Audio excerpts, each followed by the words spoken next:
This is Mama Zawadi. For 20 years, she raised her son, Django, in the heart of their humble village, pouring every drop of her love and every saved penny into his future. The day Django left for the city was a day of bittersweet tears.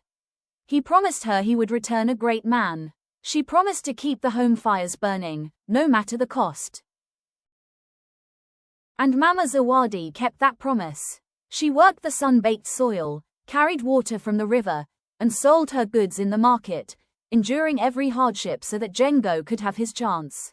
Django found the city overwhelming. It was a concrete jungle where the price of success was often desperation.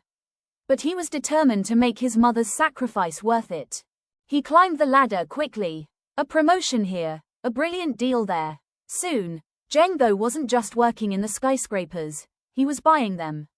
He had done it. He was a millionaire. One afternoon, the long-awaited call finally came.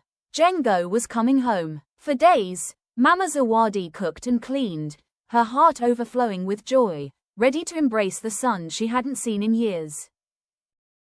"Get away from me. Look at this place. You are a disgrace. A bushwoman." The villagers watched, silent in their shame, but the greatest wound was not theirs. The insult struck deeper than any words.